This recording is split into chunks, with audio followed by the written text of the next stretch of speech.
Golf green শারদোৎসব কমিটির পুজো phase 2। এবছর তারা যেটাকে তুলে ধরছেন সেটা মূলত একটি দুর্গা মণ্ডপ এবং কাল্পনিক দুর্গা মণ্ডপ।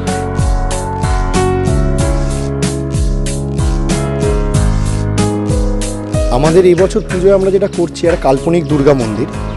মূলত বাংলারই বিভিন্ন শিল্পকলাকে এখানে আমরা তুলে ধরছি, মানে মেনলি তিনটে, যেমন ধরুন কৃষ্ণনগরের মাটির পুতুল, বাঁকুড়ার ঘোড়া এবং আপনার পিংলার যে পটচিত্র।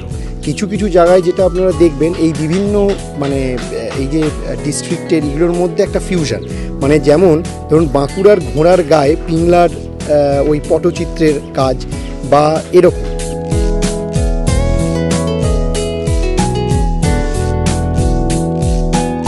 থিমটা হয়েছে দুর্গা মন্দির, তাই আমি পটচিত্রের মধ্যে তুলে ধরছি দুর্গার বিভিন্ন রূপ আর দুর্গা পুজো কীভাবে হলো সেইগুলো তুলে ধরার চেষ্টা করছি।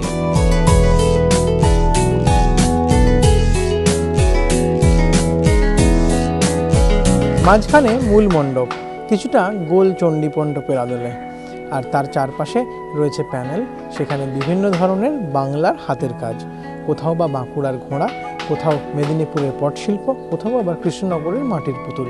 কিন্তু ব্যবহারিক দিক দিয়ে প্রত্যেকটাই অন্য ধরনের ব্যবহার করা হয়েছে। আর এই সব মিলিয়েই এই দুর্গা মন্দির গল্ফ গ্রিন শারদোৎসব কমিটির মণ্ডপে। সঞ্চয়ন মিত্র, এবিপি আনন্দ, কলকাতা।